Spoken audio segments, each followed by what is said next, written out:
Thank you for coming out this evening. I've had a wonderful day here at Augustana. It's my first visit to the campus, and it's been great to see all of the different things that Kathy and the art history students are doing with Whistler, from the beautiful exhibition downstairs to the Center for Whistler Criticism and the progress that's been made on that project. So tonight I'd like to talk to you all a little bit more about the Peacock Room and to tell you a little bit about some of the things that I've done to rethink that story of space.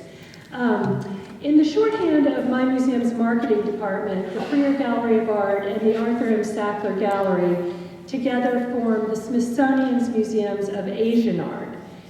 But because of the collecting habits of the Freer's founder, the Gilded Age industrialist Charles Lang Freer, we're also home to the world's finest collection of works by the American expatriate artist James McNeill Whistler and his American followers.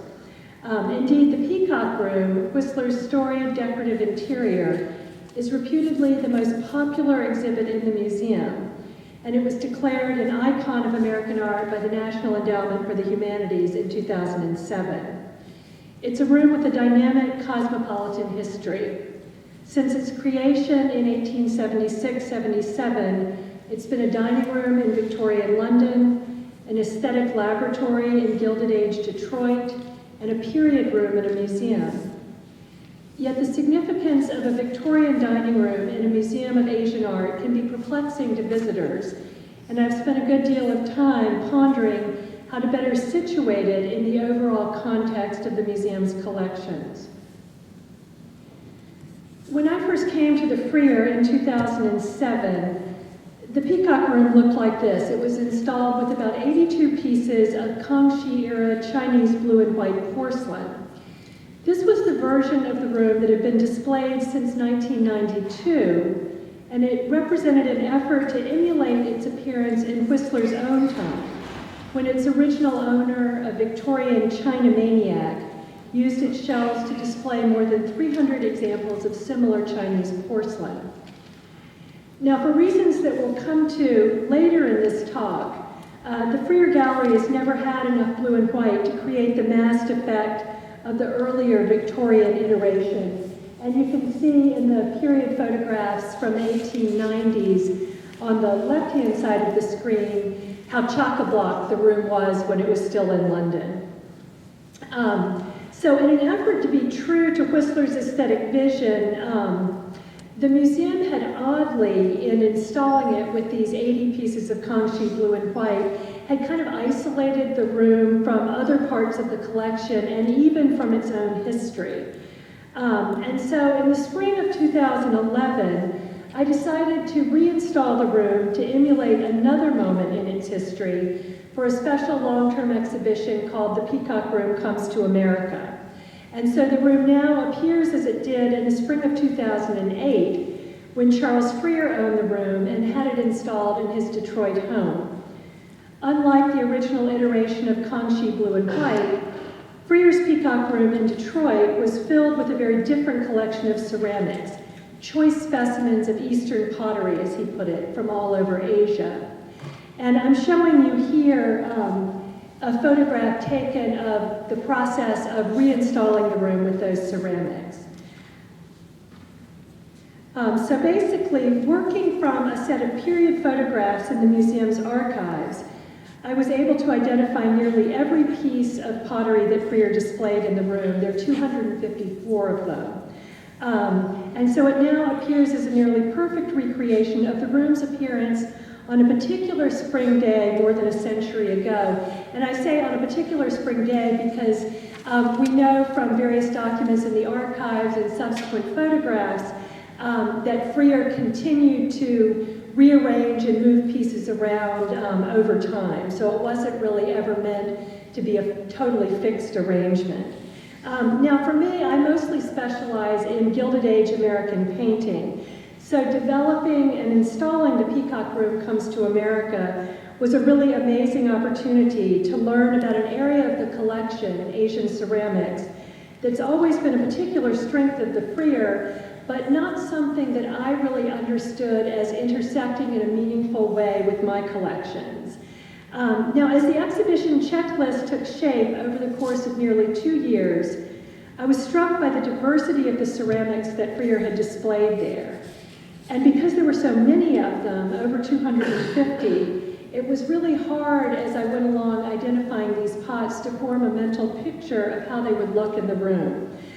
This slide gives you an idea of the process that I went through.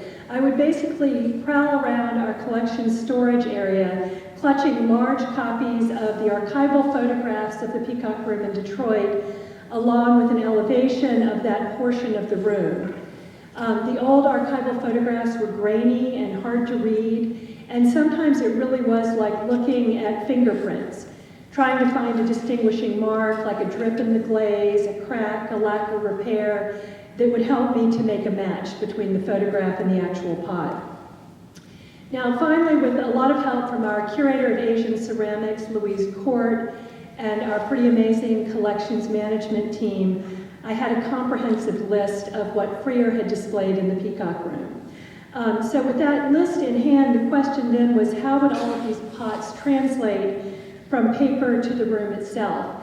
And I knew enough about what I had to know that it would be really interesting from a historical perspective, but fortunately it also turned out to be very beautiful, even something of a revelation.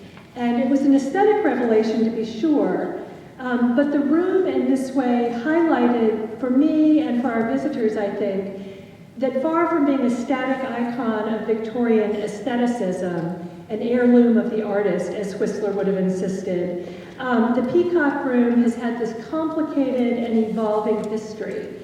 And the stories that it can tell us are as much about Asian ceramics, shifting points of contact between East and West, and the histories of collecting as they are about Whistler's own decorative harmonies. And so these are the stories that I'd like to explore with you this evening. So a little bit of background.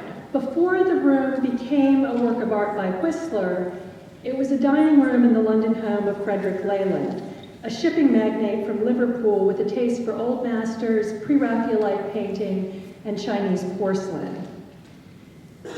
Now, Leyland was a self-made man and an aristocrat of taste, if not of blood.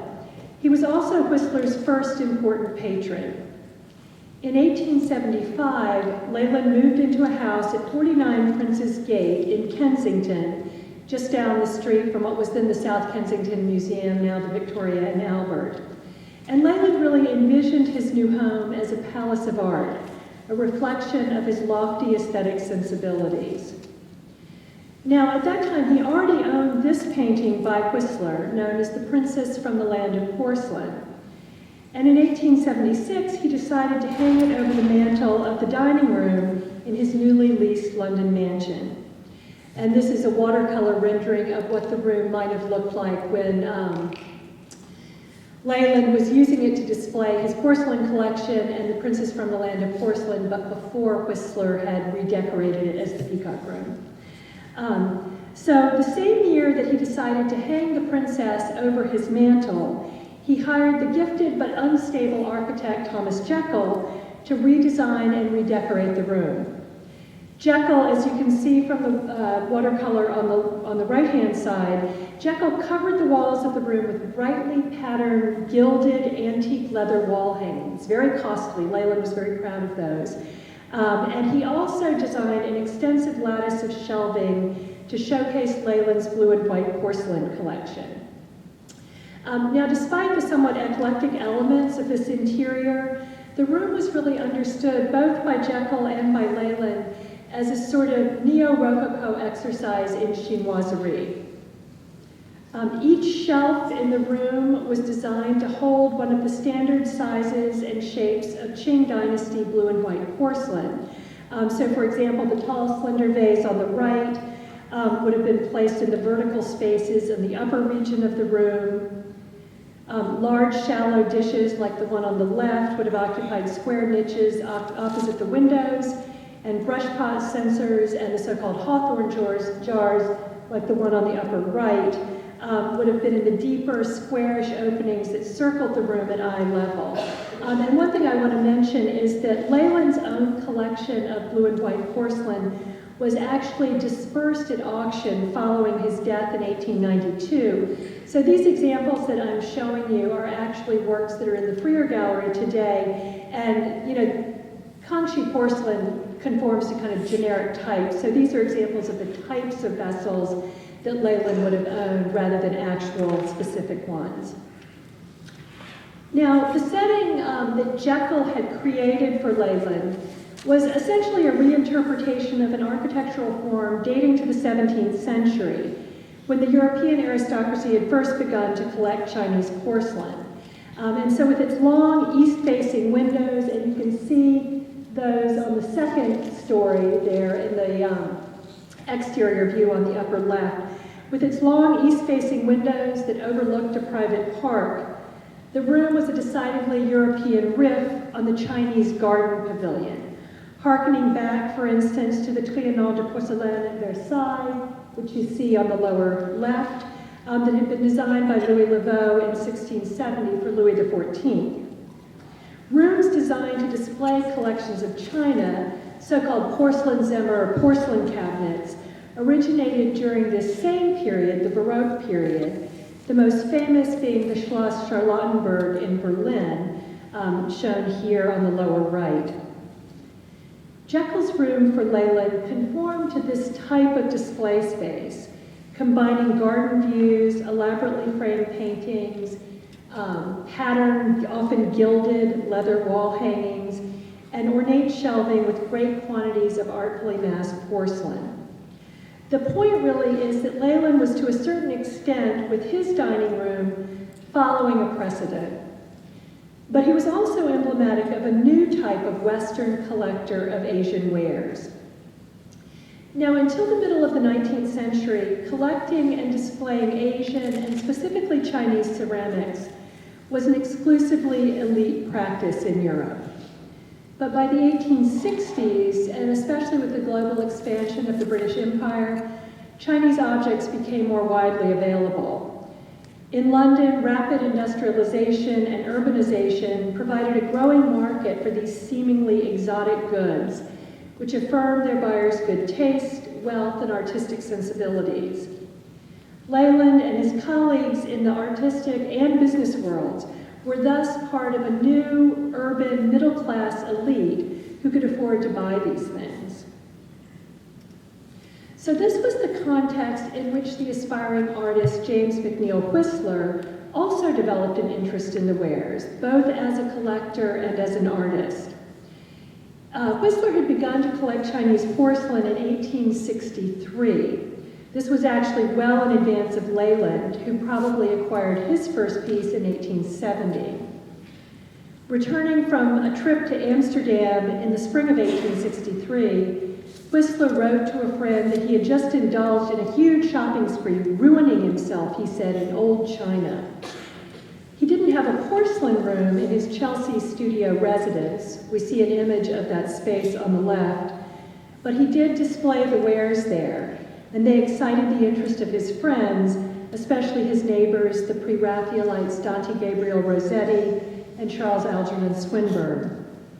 According to Anna McNeill Whistler, the artist's mother, who, by the way, had moved in with her son, she came over from America in 1863 to sort of put his house in order and make sure that he would work hard, displacing Joe Heffernan, who was his model and mistress at the moment. According to Anna McNeill Whistler, painters and poets would gather in the evening at Whistler's artistic abode, as she called it, to handle the wares and examine the curious figures depicted on their surfaces. My son, she explained to a friend, considers the paintings upon them the finest specimens of art. Now, the porcelains that Whistler collected, and we see one example here on the right, Whistler's porcelains, just like those acquired by Leyland and other Victorian China maniacs, these porcelains were non-imperial wares that were manufactured in the Jiangdezhen region of southern China during the late 17th and early 18th centuries. They were mostly intended for the export market, and they're really not the greatest masterpieces of Chinese ceramic arts. But for Whistler, they were more than an exotic status symbol. For him, the decorative vessels represented a type of ideal beauty far removed from the banal reality of contemporary London. Significantly, his interest in blue and white porcelain coincided with a desire to reinvent himself both artistically and professionally. So it was around this time, about 1863, that Whistler renounced his earlier associations with French realism, exemplified in this slide by the painting on the left of a gritty dock scene in the London neighborhood of Wapping. And so in 1863, he renounces that. He calls it that damned realism, and he very self-consciously sets out to develop a distinctive artistic style, one that is directly inspired by art, not by life. And so to that end, he creates a series of Oriental costume pictures in which Japanese elements, costumes, screens, fans, and so forth, are freely mixed with Chinese porcelains, furniture, and textiles. Whistler, like most of his contemporaries, never traveled to Asia, and he never really bothers to distinguish between Japan and China, even in his porcelain collection, which included Japanese specimens in the Chinese style. Both China and Japan for him represented a realm of pure fantasy, a place of unreal and therefore artistic beauty. And so here are two more examples. Purple and Rose, the long elizon of the 6 marks on the left. Here the model, who's clearly Western, appears in a Chinese robe, applying color to an already glazed pot. She's surrounded by blue and white ceramic wares from Whistler's own collection. And then a trumpet vase, you can see it in the background behind the model on the right-hand side of the Princess from the Land of Porcelain, which was painted around the same time. The model's pose in this painting is reminiscent of the elongated figures, the long elizon, Dutch slang for lanky people, that decorate many Chinese vases. Although Japanese art and design are perhaps the more obvious influences here, we think of Japanese woodblock prints, Victorians very much identified the princess with China, which was to them the land of porcelain. And when Whistler exhibited this painting in 1865 at the Salon in Paris, it was described as a pastiche chinoise. Now, interestingly, at that same salon, Whistler appeared in a group portrait by his friend, the painter Henri Fatin-Latour. Only this fragment that we see on the right survives of what was once a much larger group portrait of mostly French realist painters and poets, Whistler being the lone American representative. For that group portrait, Whistler actually insisted on posing in what he called his Chinese coat. He's wearing it in this fragment. All of the other artists and writers depicted in Fatin's painting wore conventional black bourgeois suits, so that Whistler really stood out. He quite conspicuously cast himself in a Chinese costume, deliberately assuming the role as a painter from the land of porcelain. And even after he moves later in his career in the 1870s, beyond these kinds of costume pictures, beyond this kind of pastiche, and develops a much more synthetic approach to Asian influences, blue and white porcelain continues to play a really important role in his aesthetic philosophy. In his 10 o'clock lecture of 1885, Whistler characterizes the primal work of art not as a painting, but as a pot, decorated, he says, by the first artist with quaint patterns of his own devising.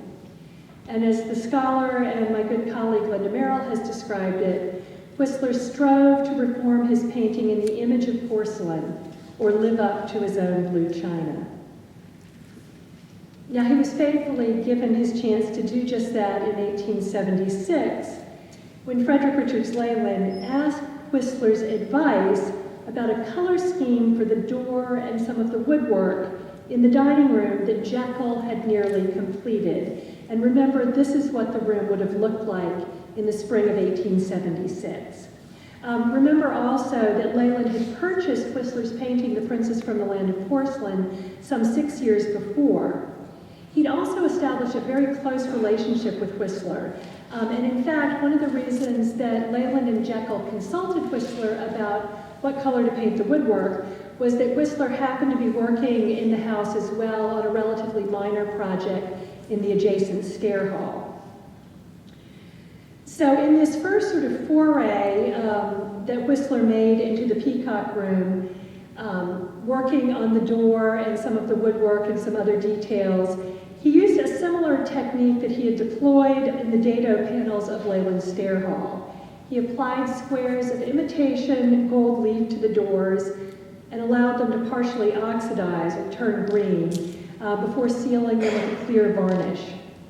And then, inspired by Jekyll's leaded glass window on the door to the butler's pantry in the room, we see that on the upper right, he also painted a blue and gold wave pattern on the cornice between the wall and the ceiling, and on some of the woodwork as well. So the point is that Whistler didn't transform Leyland's dining room in a single burst of creative inspiration, but the project kind of unfolded incrementally. So this was the first campaign. At this point in the room's progress, Jekyll, who I mentioned was somewhat unstable, and in fact in today's diagnostic terminology he probably would be labeled bipolar. At this point in the project, Jekyll had a kind of nervous breakdown and had to stop working in the room. Leyland, meanwhile, thought that the room was nearly done. And so he left London, the season there was over, he left London for Liverpool to attend to business, leaving Whistler alone in the room. And that was when Whistler's imagination really took flight. Inspired by the delicate patterns and vivid colors of Leyland's porcelains, Whistler commenced what became an extreme makeover of the room. Working from dawn until well after dusk, he covered nearly every surface of the room with an elaborate pattern derived from the varied plumage of the peacock. He writes to Leyland's wife, Frances, who he was very good friends with, that he's up on the scaffolding at 6 in the morning, doesn't come down till 9 at night. I'm blind with sleep and blue peacock feathers, he writes. And actually the details that were up here just give you an idea of the variety of patterning on the ceiling, and then also some of the different variety of patterning on the area behind the shelves. In addition to covering the walls and the ceiling, Whistler also gilded Jekyll's shelves, and he painted these 4 splendid larger-than-life peacocks on the inside of the shutters. Eventually, Jekyll's version of the room was all but effaced, transformed from a porcelain cabinet into a total work of art. And Whistler signified the metamorphosis by bestowing a musical title on the room similar to those that he gave to his paintings, Harmony in Blue and Gold, the Peacock Room, he called it. The Peacock Room became a real-life example of a fantastic realm in which one might truly live up to and even live in the imaginary world embodied by the surface designs of Chinese porcelain. Now, when he started his work, as I've said, Whistler had a very good relationship with Leyland. And even though much of the redecorating was done while Leyland was out of town, Whistler really more than hinted in letters about what he called the gorgeous surprise awaiting his patron. But when Leyland returned to London, the transformation of his dining room was more than he had bargained for. The two men quarreled over the extent of Whistler's redecorations, excuse me, and to Leyland's mind at least, the exorbitant fee attached to them. Whistler actually demanded, or asked for, politely first and then not so politely later, he asked for £2,000 in payment. And Leyland sort of said, well, that's a lot of money for work that I neither asked for nor desired, and he particularly didn't like the shutters, which to Whistler's mind were the crowning glory of the room. And Leyland said, oh, and as for those shutters, I can only suggest that you take them away and sell them to somebody who wants them. And at that moment, all the good feelings between the two men just really crumbled and evaporated. In the end, they agreed to settle on half the price that Whistler had asked for. So instead of £2,000, they agreed to settle on $1,000. And when it came time to write the check, Leyland wrote the check in pounds rather than guineas. And this was adding insult to injury, because in Victorian London, in Victorian England, you would pay a fellow professional in guineas. You would pay the butcher, the baker, the candlestick maker, a laborer in pounds. And additionally, a pound was 20 shillings, a guinea 21. So he had both insulted and slightly shortchanged Whistler even more. So that was really the end of that friendship. Interestingly enough, even after they had settled on the £1,000 in payment, the room wasn't quite finished. The area here in the back of the room, the south wall opposite the princess, which now has the famous mural of the fighting peacocks, was still empty. Whistler had actually been commissioned by Leyland some years before to do a symphony in white for that space. Leyland had paid for the picture and never received it, and so in order to bring the Peacock Room to completion, even though he professed not to like it very much, he allowed Whistler back in the room to finish his work. By this time, Whistler was hurt and angry, and so he really exacted his vengeance in that final campaign. He covered what remained of Leyland's embossed gilded leather with Prussian blue paint. Leyland was very proud of that leather. He paid a lot of money for it. In fact, as much as he had paid for the Peacock Room, £1,000. And Whistler knew that, and he said he found it a pleasing surface to work upon. He also, the sort of coup de grace was this painting, the Peacock mural.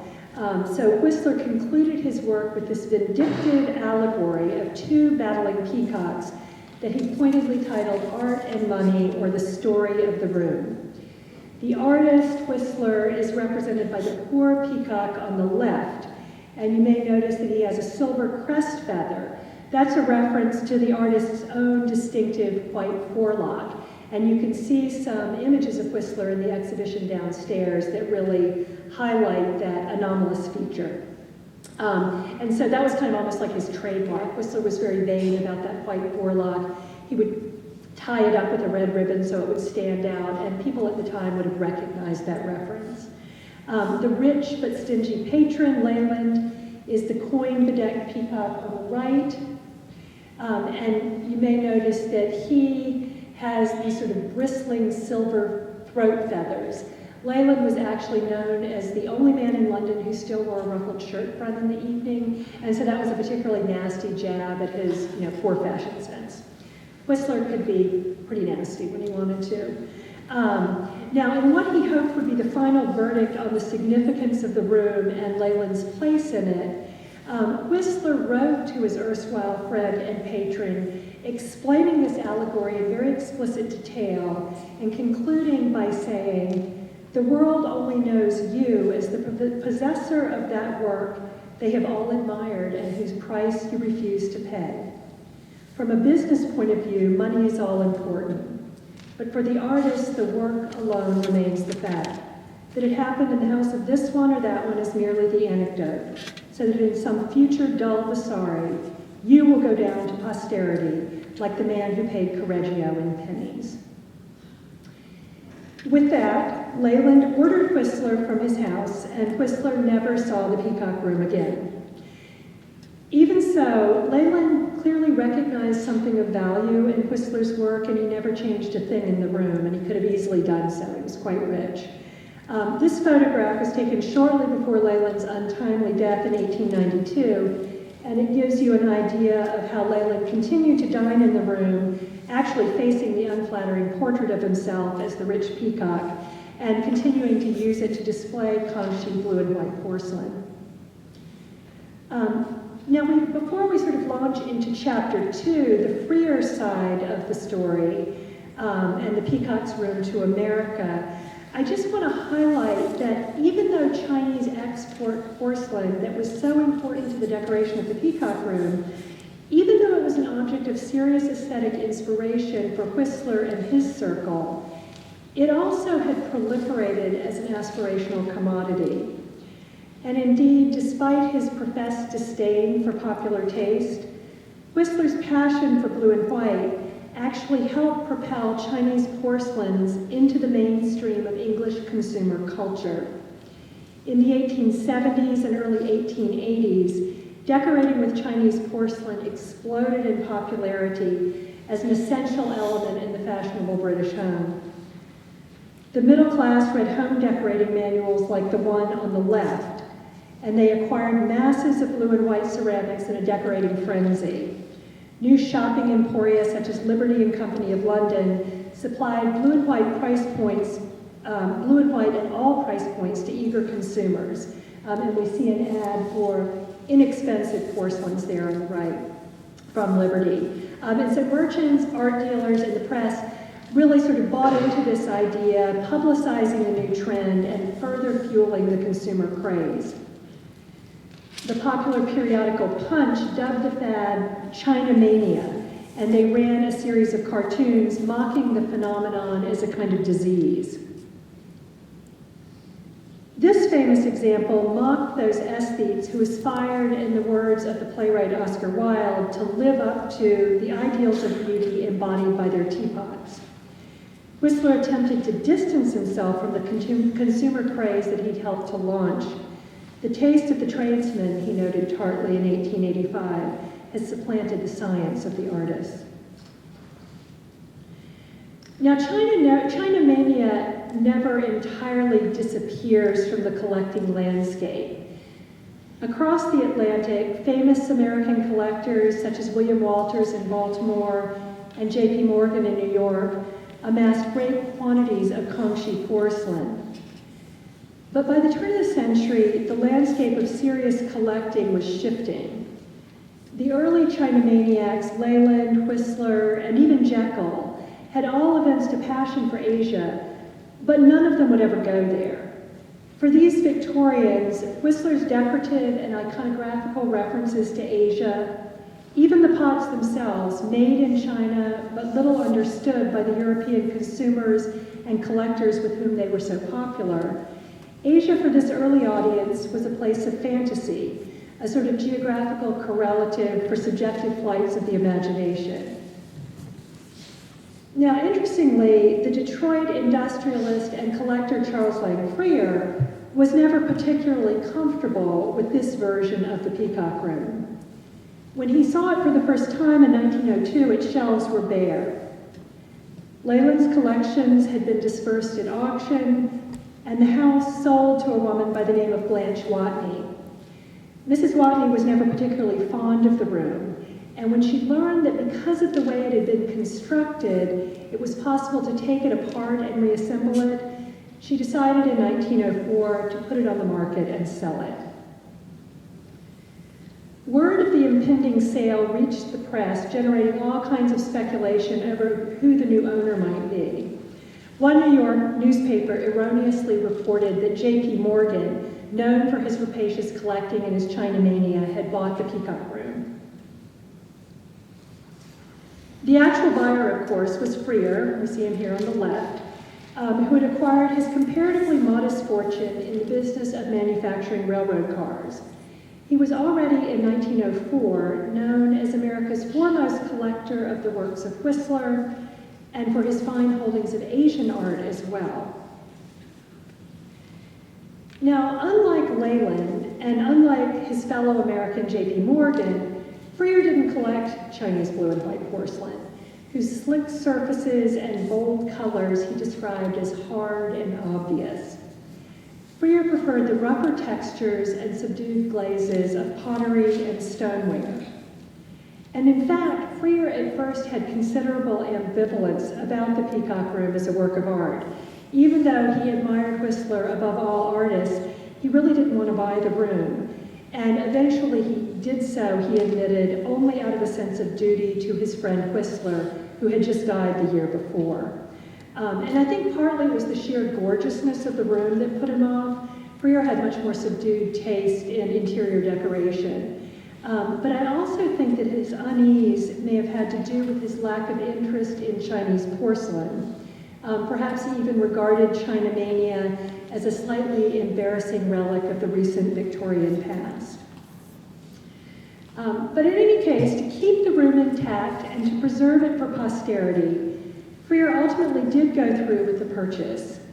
In the summer of 1904, it sailed across the Atlantic Ocean in 27 crates and was reassembled in a specially built annex to his Detroit home that we see here. Several years later, he filled its shelves with his own ceramics collection and transformed it into a staging area, a space where he could develop the concept of universal formal correspondences, what Freer called points of contact between Asian and American art. Comprising examples from countries as diverse as Syria, Iran, Japan, China, and Korea, and ranging in date from the 3rd century BC up to the early 20th century, the wares that Freer chose feature subtle, often iridescent glazes in shades of turquoise, jade green, and golden brown that he believed harmonized with his collection of American tonalist paintings by Whistler and Whistler's American followers, artists like Thomas Dewing and Dwight Tryon. It seems clear that Freer wasn't simply using the room as open storage for his vast collection. He chose 254 pots to display in the room, but he had another 700 or so in 1908 that he kept elsewhere. So he wasn't just trying to get his collection out there to see what he had. Rather, he was treating the Peacock Room as a kind of aesthetic laboratory, experimenting with different chromatic arrangements, often seeming to treat the pots as strokes of color on a vast three-dimensional canvas. And I should mention here that right around the time that Freer purchases the Peacock Room in 1904, that coincides exactly when he first offers his collection to the Smithsonian Institution. And so when he brings the room to his house in Detroit, it's at a moment in his history as a collector when he's culling the collection, organizing it, curating it, and thinking about its ultimate destination and presentation in a public museum. And so the Peacock Room, in a sense, was a rehearsal for the kind of installation he envisioned in the museum in Washington. So acting as his own curator was a really important process for Freer. And this area that I'm showing you here, this detail of the west wall of the room, is a good example of what I mean when I said that Freer is seeming to treat the room almost as a three-dimensional canvas. And it's a time when he comes, I think, closest to being an artist himself. So we can see that he's arranged these pots, filled the shelves with crumbly, iridescent rockaware. Rockaware is named for the site in northern Syria where it originated. And here in the Peacock Room, it creates a sort of ceramic still life in various shades of turquoise. And unlike Whistler and unlike Leyland, Freer did go to Asia. He made 5 trips to both East and West Asia. And even though he purchased some of his pieces directly during his travels, most of his pottery actually came through 2 Paris-based art dealers. I'm speaking now of the rockaware in particular, his Near Eastern ceramics. Mostly he bought that from these 2 Paris-based art dealers, Siegfried Bing and Dikran Kalikian. Freer was a regular customer of theirs from 1902 onward.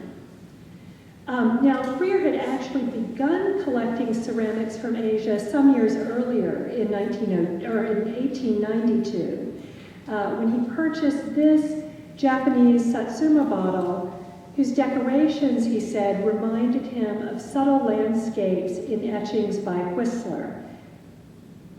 And this early habit developed in 1892 of juxtaposing and comparing works seemingly separated by time, culture, and geography, persisted with Freer and ultimately came to define his aesthetic philosophy. And that's something that we see worked out more fully in his approach to the Peacock Room. Now from 1897 until 1902, Freer's collection grows exponentially.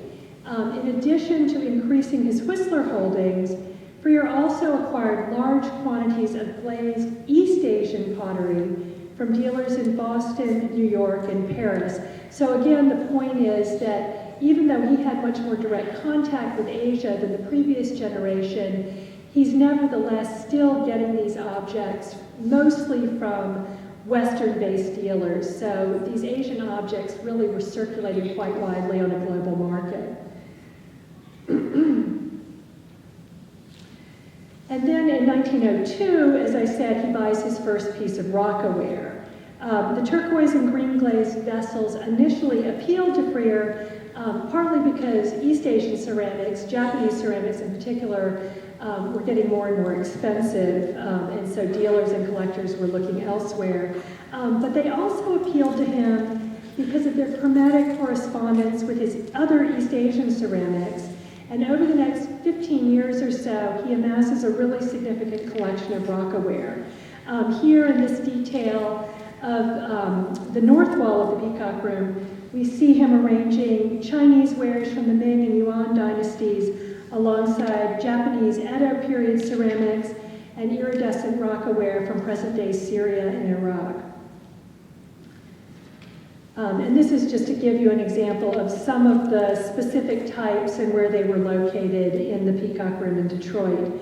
The rockawares were prominently featured throughout the Peacock Room, but particularly massed around Whistler's painting of the princess and in the shelves between the two doorways. In 1908, shortly before he began to place his ceramics in the Peacock Room, Freer embarked on what he called a quest to the Holy Land, traveling to Egypt, Palestine, Lebanon, and Syria, hoping to enhance his understanding of Egyptian and Near Eastern acquisitions. I've invested pretty heavily in this line, he explained, and I consider it necessary to learn what I can. Now, despite Freer's efforts, accurate information about his Rocca pottery really didn't become available until after World War II. Freer believed many of his pieces, and you can see in these slides, heavily abraded and encrusted with decay, he believed that they were much older than we now know them to be. Most of them actually date to the 11th through the 13th centuries. But in any case, Freer was really not that interested in the history of these objects, his assessment notwithstanding. What he was really attracted to were the coarse, opalescent surface textures, the result in the case of rockaware of chemical decomposition from prolonged burial in the soil. They weren't intended to look this way. But some of Freer's favorite pieces were those on which the glaze had almost entirely eroded. And in addition to identifying chromatic relationships to his East Asian pottery collection, the soft, rough appearance of the rockaware also reminded Freer of the coarsely woven canvases and textured papers that American artists had used in the works that he collected. Now, interestingly, due to their kind of clumsy shapes and decayed condition, these vessels don't really tell us that much about their original appearance or even purpose, and they're no longer considered prime examples of Islamic ceramic art. Freer thought they were, but they're no longer part of that canon. And interestingly, the reinstallation of the Peacock Room actually marked the first time that a large quantity of our collection of rockaware was displayed since the museum opened in 1923. They don't work very well as kind of lone masterpieces in cases, but in the massed context of the Peacock Room, resonating with Whistler's decorative harmonies, they look quite beautiful. Now, Freer's taste in Chinese ceramics, on the other hand, has actually proved more enduring. Many of the examples that he collected are canonical and actually helped create the field as we know it today. In the Peacock Room, he displayed a wide range of Chinese examples, including more than 40 pieces of Chinese Jun or Jun style wares, like the examples we see here. And here's some more examples showing the relationship of specific pots to their location in Freer's Detroit. Junware was produced at several kiln sites in Hainan province, from the Song dynasty through the 15th century, so from the mid-900s through the 15th century. And it's really traditionally considered one of the 5 great wares of Chinese ceramics. Freer purchased many of these pots actually during his 1907 trip to China.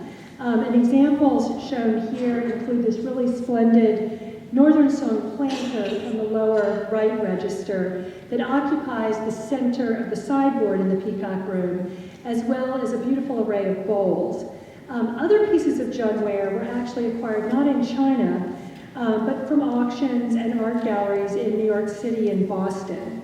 The small bottle that I show you here on the upper right, for instance, came from the 1898 sale of the Chinese porcelain collection of the American journalist Charles Dana.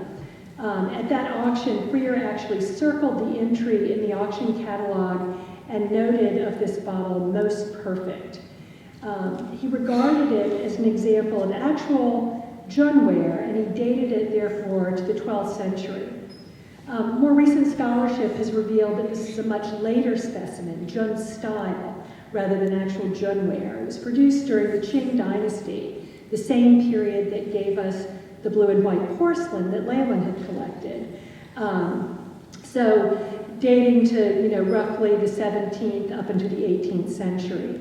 And this type of misdating of Asian ceramics really wasn't uncommon. It seems to have been due to a fundamental misunderstanding of how Chinese ceramics had developed through history.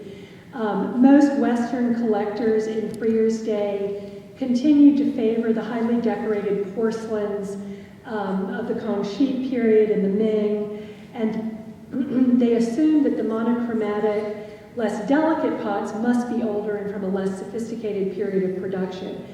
We know now that that's not always the case. Anyway, the real point here in terms of the story of the Peacock Room is that even though Freer began to be interested in the historical origins of his ceramics, and he did his best to seek expert scholarly advice at the time, he really was much more attracted to their purely formal qualities of shape and color.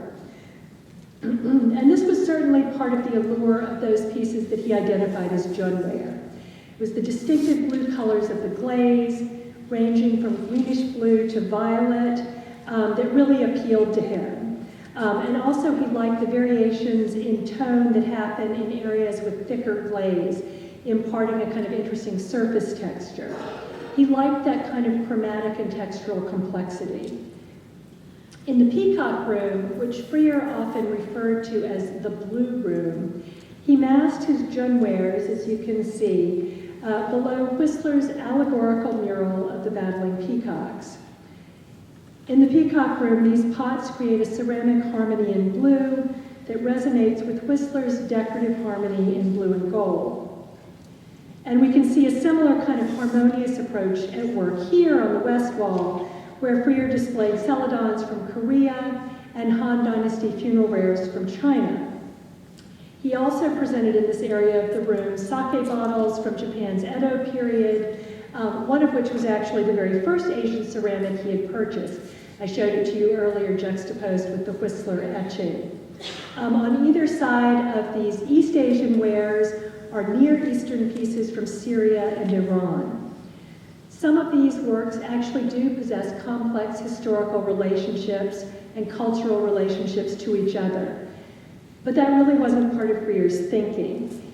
His arrangement in the Peacock Room highlight similarly modeled surfaces and shimmering tonalities that resonated with each other and with his collection of Chinese jades and bronzes, which he often brought into the Peacock Room for special viewing. Now later, when the Peacock Room was being reassembled at the Sackler Gallery in Washington, of course the Peacock Room had to be taken apart and once again reassembled. And once it was in Washington, according to Freer's wishes, the room was situated at the intersection of the Chinese galleries and those galleries devoted to paintings by Whistler. And so the Peacock Room really was understood by Freer as an embodiment of the timeless cross-cultural aesthetic harmonies that he hoped would be memorialized in the larger museum's holdings. It sort of functioned almost as a microcosm of the aesthetic philosophy of the museum as a whole. Freer really had derived this idea from James McNeill Whistler. The collector appears here in a 1909 photograph shortly after he had installed the Peacock Room with his Asian ceramics. He's crouching on the ground, comparing a large rock jar to an oil painting by Whistler, positing harmonies of color and texture. The story of the beautiful, Whistler had declared, is already complete, hewn in the marbles of the Parthenon, embroidered with the birds upon the fan of Hokusai. Now today, Whistler's idea and Freer's idea that art transcends the particularities of time, place, and culture is no longer so readily accepted. We can critique it quite easily. Far from being already complete, we understand that stories of the beautiful are continuously written and rewritten. The Peacock Room and the Asian ceramics that it's contained really exemplify the dynamic nature of cultural and personal definitions of beauty. Rather than being a static heirloom of the artist, as Whistler insisted, over the past 130 years, it's undergone a variety of incarnations to suit the changing tastes of its owners and audiences.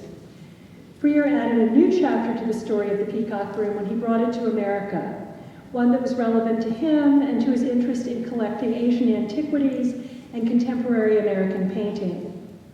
Like Whistler, Freer may have envisioned a cosmopolitan aesthetic narrative of cross-cultural beauty that was already complete. But we've learned that the museum that he founded remains an open book. Its artistic treasures a rich mine of material for creating subsequent chapters on the history of East-West interchange in America. And so with that, we can have the lights up and maybe I can see the audience.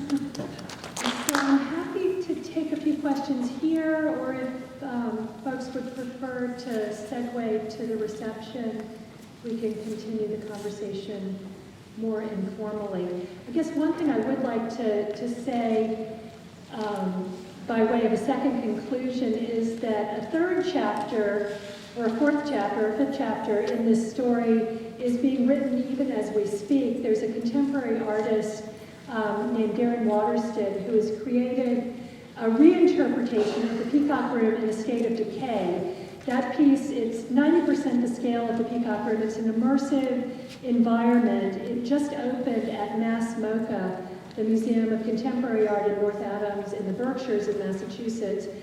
The work is titled Filthy Lucre and really shows the Peacock Room overburdened by its own decorative excesses and almost collapsing in on itself because of its troubled history. And that work is going to travel to our museum, the Sackler Gallery, a year from now, where visitors will have the opportunity to compare Filthy Lucre with Whistler's story of art and money.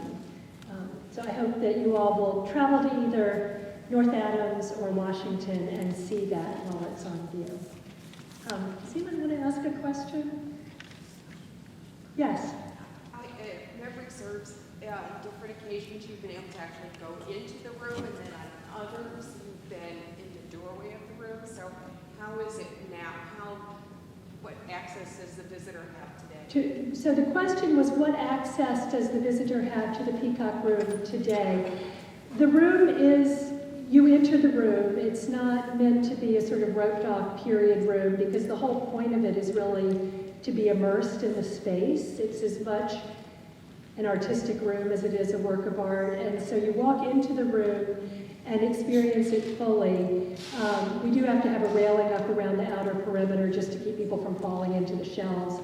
Some of our visitors are kind of clumsy and have been known to fall downstairs and into things. So we do have that guardrail up. One of the things that we've done, along with reinstalling the room as Freer envisioned it, is to open the shutters of the room every third Thursday of the month from noon to 5:30, so that you can literally see the room in natural light, which reveals incredible variety in terms of the ceramic surfaces and also in terms of Whistler's own painting. it was something that we kind of came to by accident, because when we were installing the room, the lighting is dim in there, and just to be able to see what we were doing, we had the shutters open during that time, and it was a total revelation to me. I'd never seen the room under natural conditions, and so that's proved to be quite popular, being able to see it both with the shutters closed, with the splendid gilded peacocks, and then with the shutters open. I mean, the room, as I said, was originally intended to be a kind of garden pavilion looking out onto a park.